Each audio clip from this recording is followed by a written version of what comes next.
arsalahu Allahu rahmatan lil alamin. àánú lọ́lọ́run Ànábì wa Muhammad kó jẹ́ fún gbogbo ayé. kó lọ yọ wá jáde kúrò ní òkùnkùn lọ́nù mọ́lẹ̀. mo ṣàdúrà fún gbogbo àwọn tí wọ́n rè wá tí wọ́n tọ́ wa àwọn tí wọ́n ti lọ Ọlọ́run bá kẹ́wọn gẹ̀ wọ́n. Allahumma àmín. àwọn tí wọ́n kù láyé Ọlọ́run bá ṣàánú wọn. àmín. mo kí àlùfáà wa ẹni Ọlọ́run yàn ẹni Ọlọ́run pè ọ̀tọ̀ ni kéèyàn ń yan rẹ̀ ọ̀tọ̀ ni kọ́lọ́run yàn ó. àwọn kan fúnra ẹ̀ ló pè wọ́n dá sọ̀rọ̀ bí wọ́n bá dé aṣálẹ̀ yóò sì dìlú tí wọ́n bá nawọ́ sí nǹkan Ọlọ́run máa lóhun bẹ́ẹ̀ bẹ́ẹ̀ lọ́lọ́run ṣe fún Alhaji wa Akínbọ̀dé. Allahu hayatahu wa dawlatahu.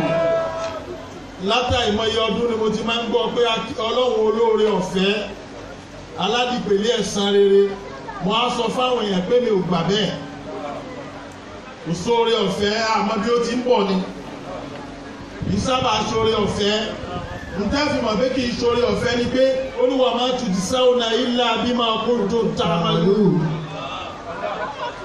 èmi Ọlọ́run ò ní san yín lẹ́san kankan àfikọ́jẹ́ lórí iṣẹ́ tẹ́ ti ṣe.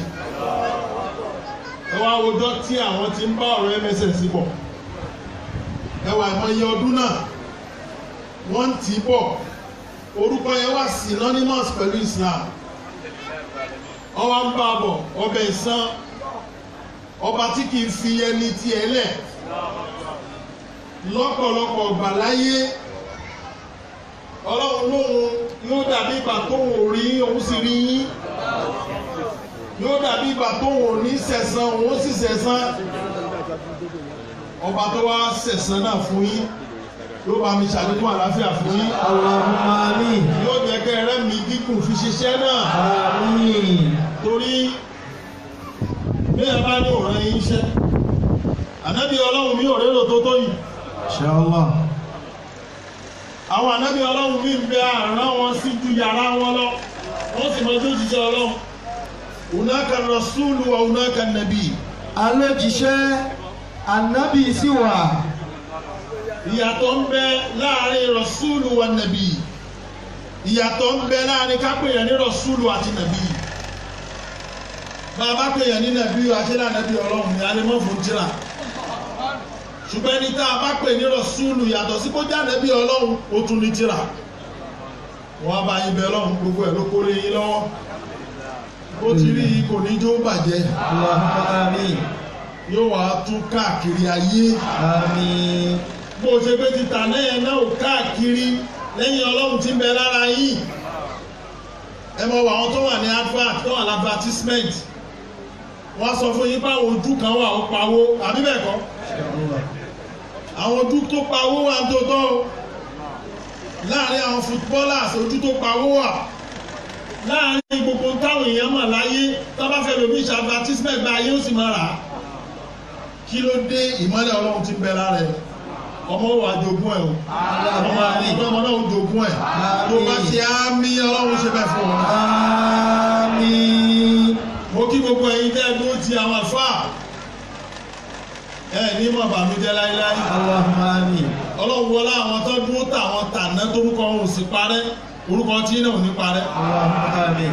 bàbá ìmọ̀ màrásìmọ̀ aláya wọn sọ fún mi fúra wọn bàbá àfáà mi ni wọn.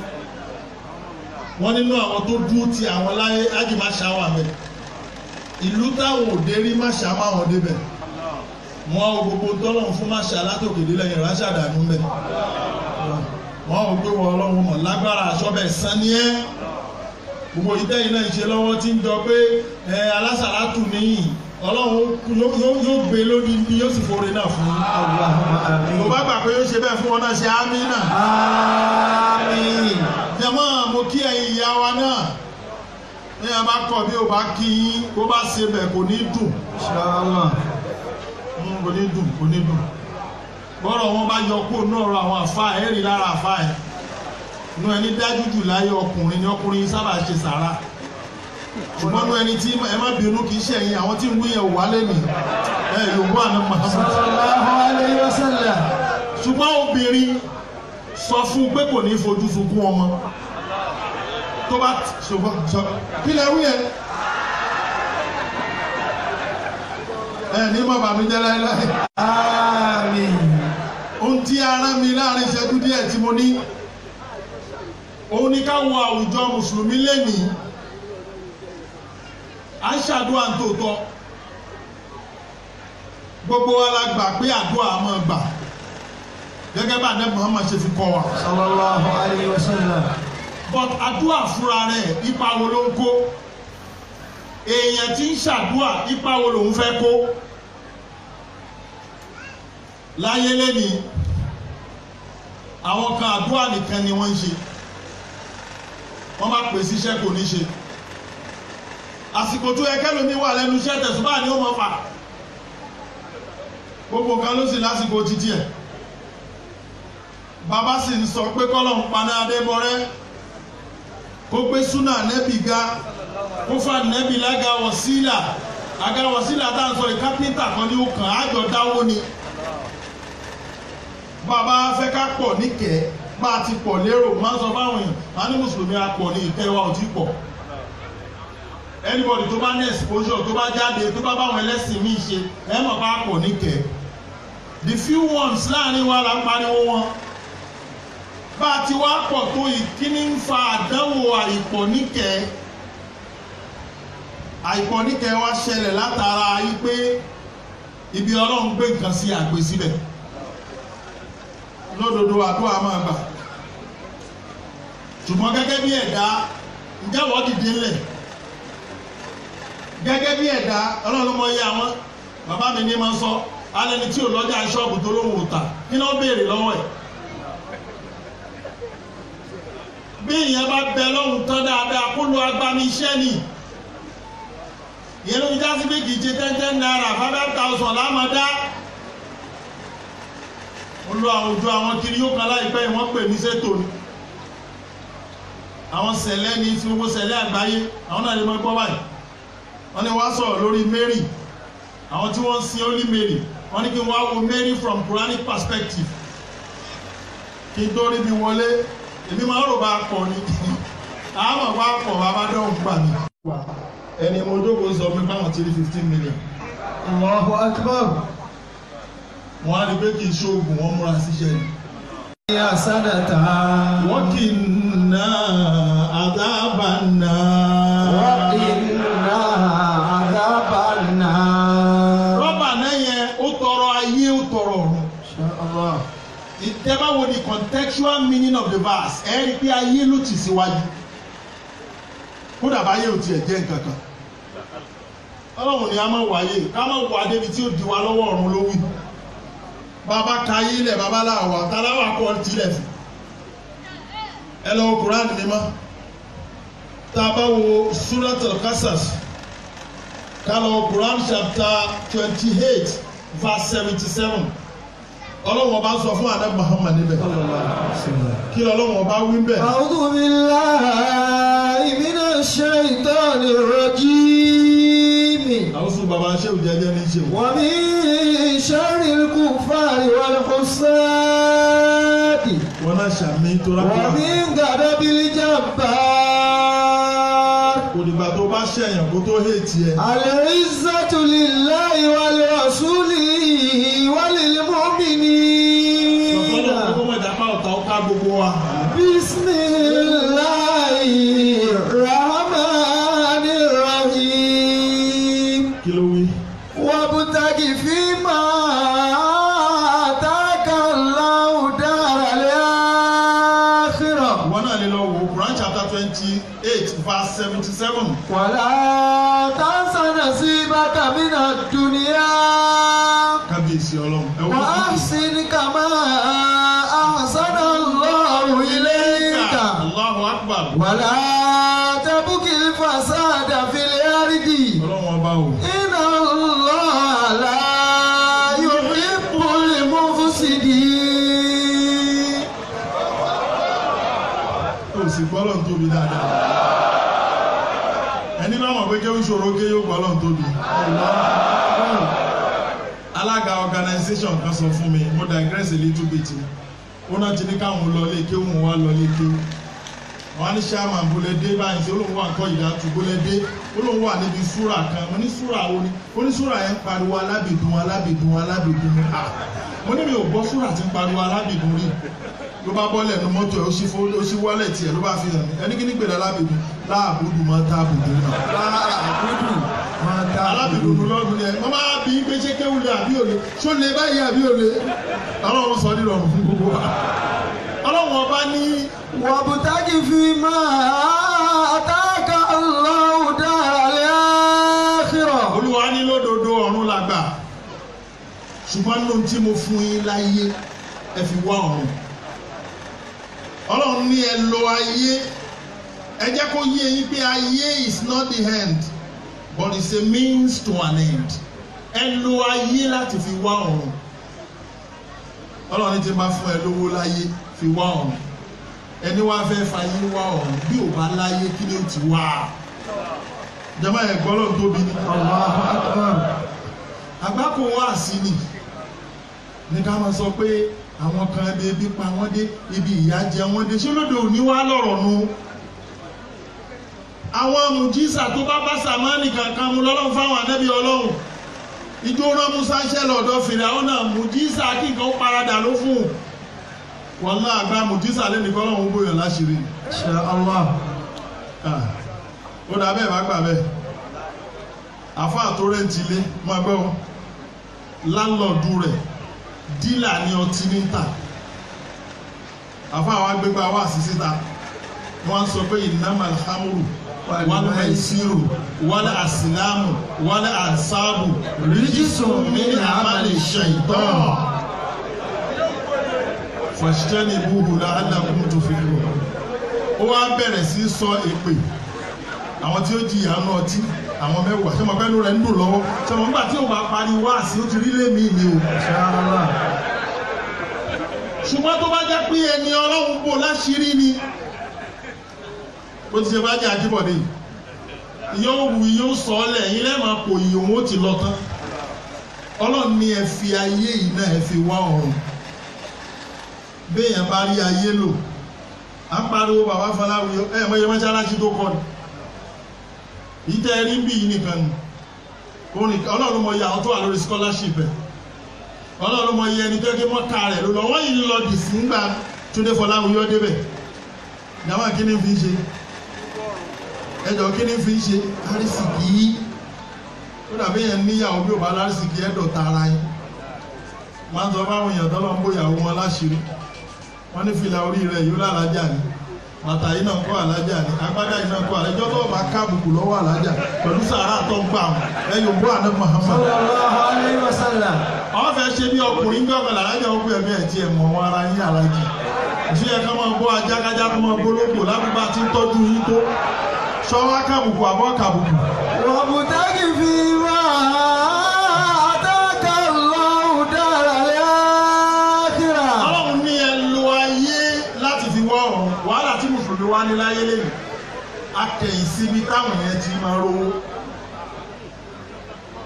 kò ní dandan ká kàwé wọ́n sì ní gbọ́ o ọlọ́run mọ iye program tí gọ́ọ̀mẹ̀ntì mẹ́mẹ́ ti roll out wọ́n ní smedan wọ́n ní gbogbo ẹ̀ wọ́n ní ọlọ́run ló mọ iye àwọn tó ti gba agric loan ní Nàìjíríà lọ́wọ́ báyìí ọ̀pọ̀lọpọ̀ àwọn ọmọ wa tí wọ́n graduate wọn ríṣẹ́ ẹmọ tí máa ń sọ fún ọmọ alẹ́ ní làkàì lọ sí gbogbo ayé kó bí tíjọba ti mọ gbọ́ bùkátà gbogbo ayé kódà l'Amẹ́ríkà ní London ìjọba kọ́ ló máa ń jẹ́ big employer of labour wọ́n máa ń create enabling environment ní and that environment has been created by the current president jẹ́mọ̀ àkóbá àkàbá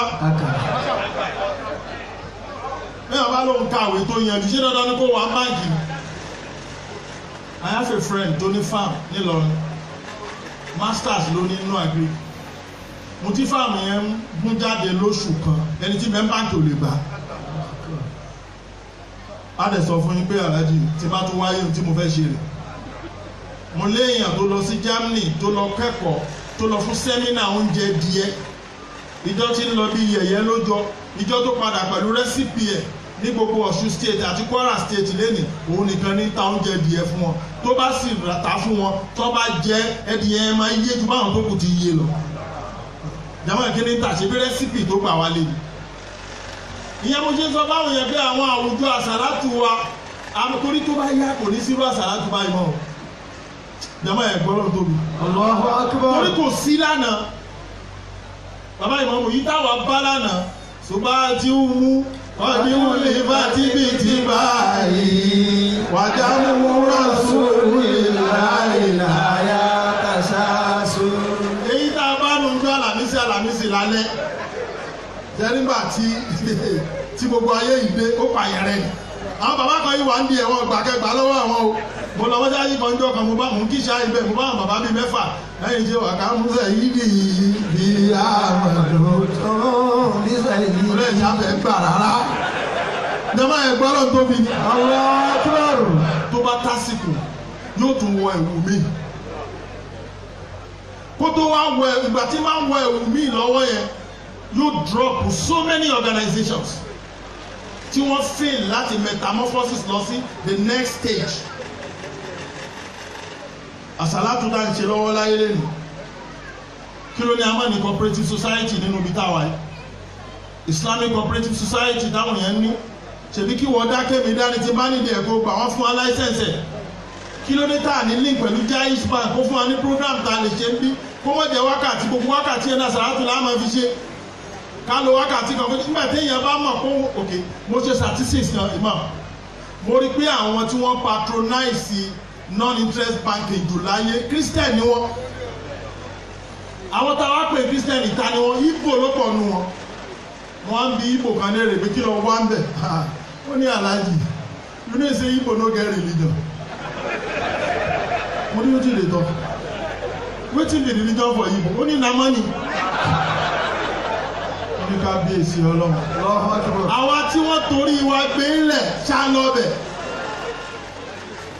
ẹlẹ́kejì mo bá nǹkan kan pàdé lọ́dọ̀ àwọn redeem mo lọ fún sẹ́mínà wọn ni ọ̀rẹ́ mi kan wà àjọ jáde sẹ́mi òun mọ̀ redeem ló ti wá ó wá invite mi mo lọ́bẹ̀ wọ́n wá ṣe pépà kan wọ́n fún mi wọ́n pè ní economic emancipation mo wá wo pépà yẹn lọ bí 10 pages àṣọ máa ń review ẹ̀ lọ́dọọdún gbogbo mẹ́mbà wọn àti nǹkan tí wọ́n ń tà àti fóònù nọ́mbà wọn síbẹ̀ ní wọ́n padà á dọ̀rọ̀ yẹn pé tí mo bá fẹ́ ra táyà báyìí tí n bá sì fẹ́ ní ládàá àfi kí n ra lọ́dọ̀ jọmọ́ wa tí mo bá fẹ́ ra ìrẹsì àfi kí n lọ wò yẹn kí wo mẹ́mbà jamani wo ní ta this could be another economic program bá a ṣe pọ̀ tó yìí kéèyàn máa bọ̀ ń bí kó mú business card yẹn dání kó pọ̀ aláàjì sàlámù alaykum mo ń ta àkàbà yẹn mo ń ta ṣùgbọ́n kàkà ká ṣe àṣe yẹn báárà lálọ́ tọrọ àwọn ajá wọn lówó náà orí mi wá sáré wa máa níbẹ̀ bá débẹ̀ wọn ní jó sí ni ọmọ gbára jí mo fẹ́ rí yín alájà mo mà fẹ́ rí yín bẹ́ẹ̀ bá fẹ́ sọ̀rọ̀ náà dolo sí yóò ní bọ̀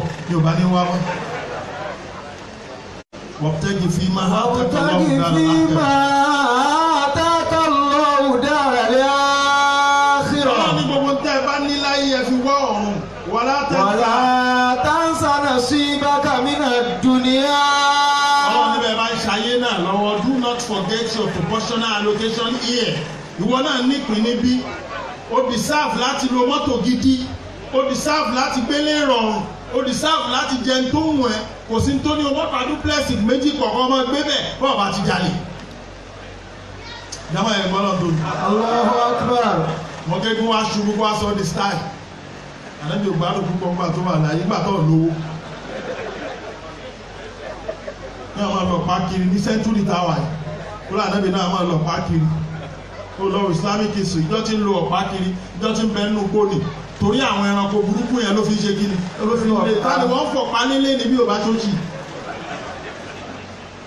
àfi ká jókòó ká parapọ̀ ká lé òṣì kúrò láàrin wa ká ṣe mítìnì lórí bá ti lé òṣì kúrò láàrin wa ọ̀nà tá a lè gbégbá rèé lọ rẹ́gísítà sórí tébù iṣẹ́ wo ló ń ṣe kí ni iṣẹ́ mí níṣẹ́ lọ rẹ́gísítà àbí bẹ́ẹ̀ kọ́ àmọ́ government organization tá a lè bá sọ̀rọ̀ ìgbóni ẹ fẹ́ fún wa lẹ̀ ẹ fẹ́ fún wa nípa aláwọn èèyàn tó fẹ́ ṣiṣẹ́ àbí àlè seek for employment fáwọn èèyàn ní tàbá seek fún wọn kí la fẹ́ ní kẹ́ ẹ mú wa tẹ̀ ní mú wa Al-Qur'an sọ fún wa nínú Suratul Mulk kí ló wí.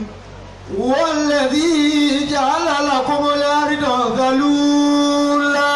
ọlọ́lẹ́yìn mùsùlùmí èmi ọlọ́run ti sọ ilẹ̀ mo ti yẹpẹrẹ ilẹ̀ fún yín mo ti soften ilẹ̀ fún yín ẹ go on exploration kò sí ń tẹ́ wá nù lẹ̀ tẹ́ ẹ̀ ní ṣe kí ni tẹ́ ẹ̀ ní rí.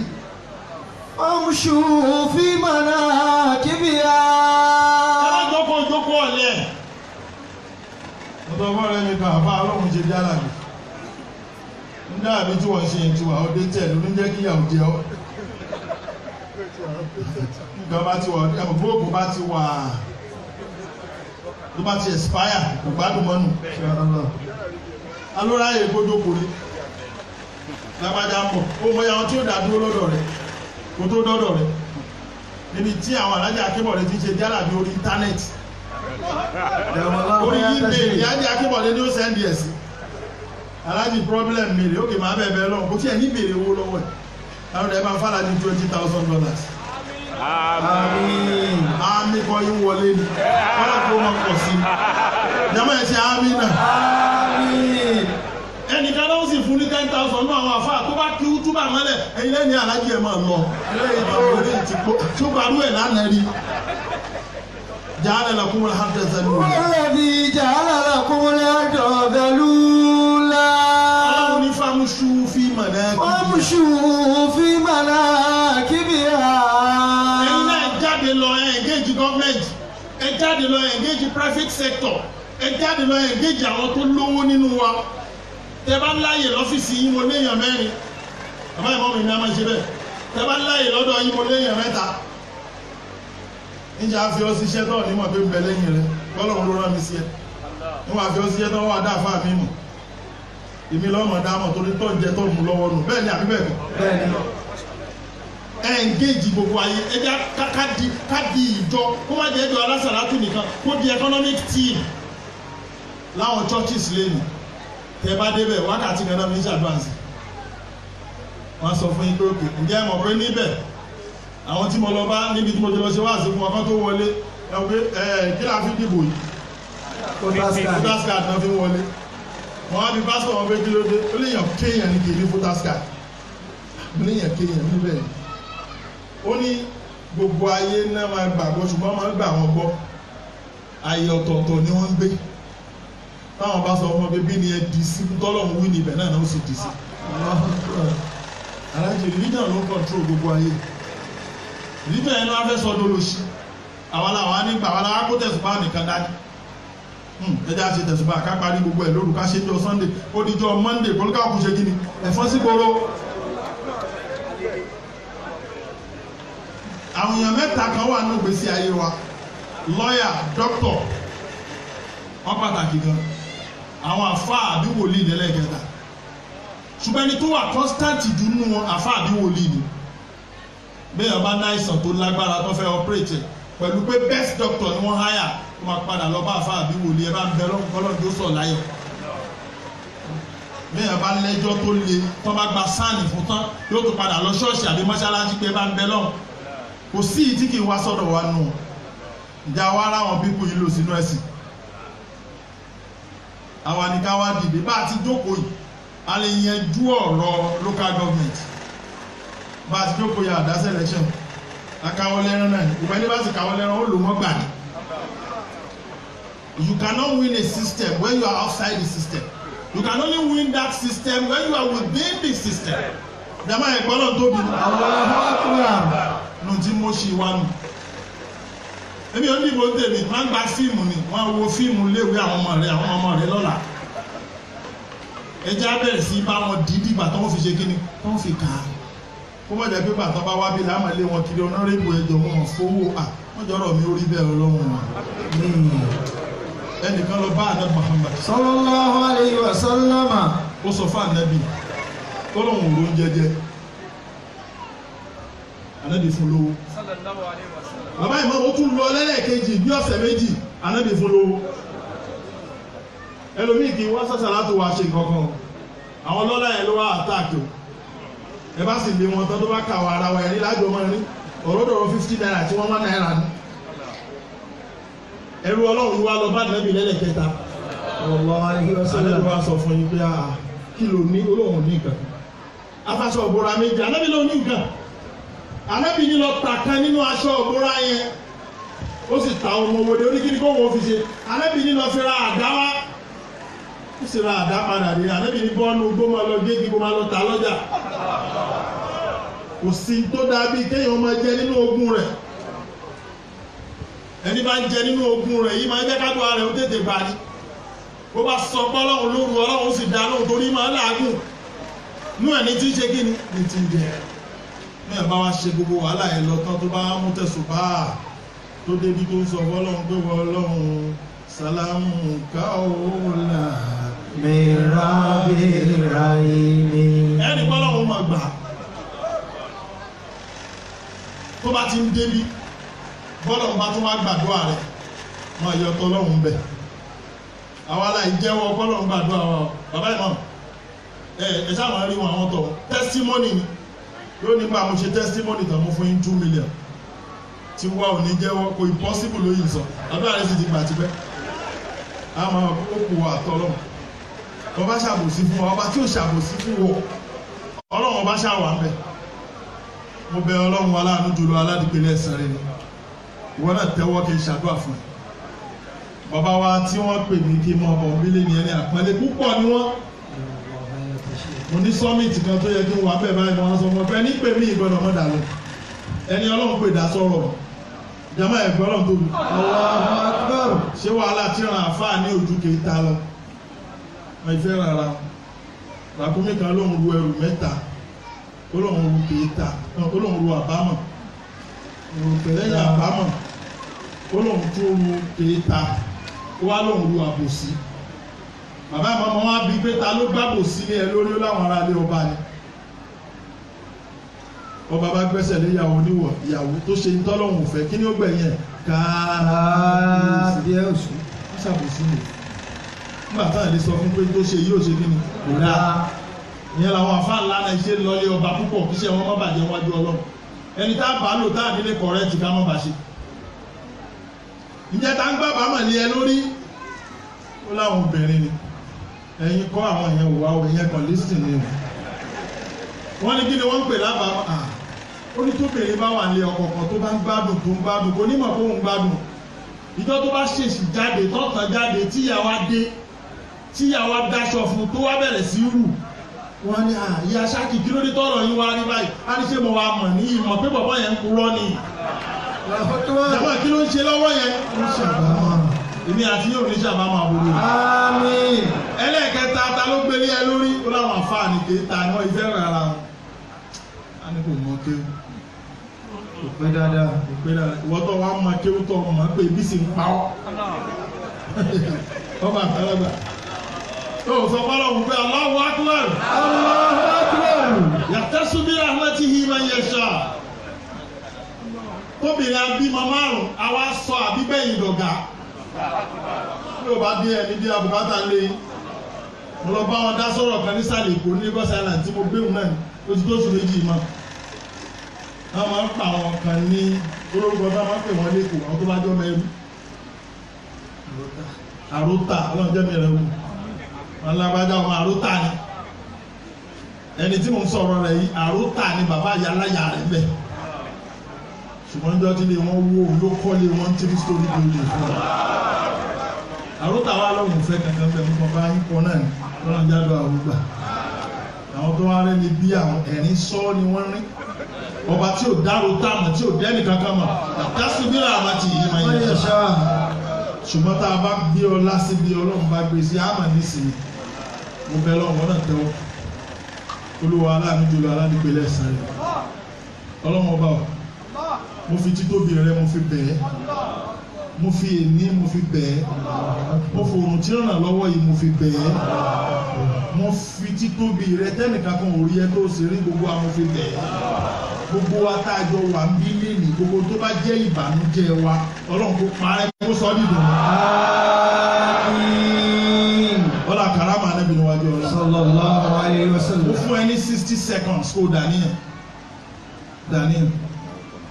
níta àfáà mi máa wí ni mo fẹ́ wí bàbá ṣéwù jẹ́jẹ́ ọlọ́run wọlá bí tí máa wí tọ́lọ́run sì máa gbà bó o bá tiẹ̀ mọ́ ẹlẹ́yìn olójú ogun ó pààyàn 6 nígbà ó délé tó tọ́ mẹ́dìẹ mẹ́fà pa nígbà tí ó tún jẹun òkèlè mẹ́fà ló jẹ bójú òtó tójú ogun òtó ti lé mo fi kàrámà nẹ́bí mo fi bẹ̀ gbogbo tó káàkó a bá ń bèèrè lọ́wọ́ ṣàfihàn wa náà. Àmín. Ala bismillahir rahmanir rahim. Allahumma àmín. Subhanaka Allahumma ya man azhara al-jamil. Àmín. Satara al-kabih. Allahumma àmín. خسب الجريرة آمين. ولم يعطيك الستر آمين. ويا عظيم العفو ويا حسن التجاوز ويا واسع المغفرة ويا باسط اليدين برحمة ويا سامع كل نجوى ويا منتهى كل شكوى ويا كريم الصفو ويا عظيم المن ويا مكيل العثرات ويا مبتدئها بالنعم قبل استحقاقها يا ربنا ويا سيدنا ويا مولانا ويا غاية رغبتنا نسألك ألا تشوي خلقتنا في بلاء الدنيا ولا عذاب النار. اللهم اغفر لنا ولوالدينا وللمؤمنين والمؤمنات وللمسلمين والمسلمات الأحياء منهم والأموات. التحيات لله الزاكيات لله الطيبات صلوات الله. السلام عليك أيها النبي ورحمة الله وبركاته. السلام علينا وعلى عباد الله الصالحين.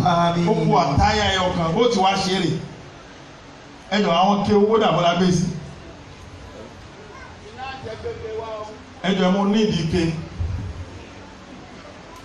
ọ̀dọ̀ mi ẹjẹ kó wà níbi náà ti lè débẹ̀ èmi náà lọ bẹ̀ náà bá gbọ́ lọ́n gbọ́ yóò lọ bẹ̀ má jẹ́ kó kù wọ lórí ìjókòó wọ́ dìde lẹ̀ wá lọ sọ sàrà rẹ sínú ke yẹn tó bá wá padà lórí ìjókòó ni kò ṣàtàyà ẹyọ kan tó kù kò fi sáré ọlọ́run wọlé àgbẹ̀ kò sẹ́ni kírun láyé bí ò bá ṣàtàyà kò ní sálámà ọba tí máa ṣe bẹ́ẹ̀ tẹ́mi àti ẹjọ́ bèrè lẹ́nìí ọlọ́mọṣà ṣe bẹ́ẹ̀ fún wa. Àmín. ọlọ́run àdébí lọ́dọ̀ ọlọ́run. Àmín. ọlọ́run wàlá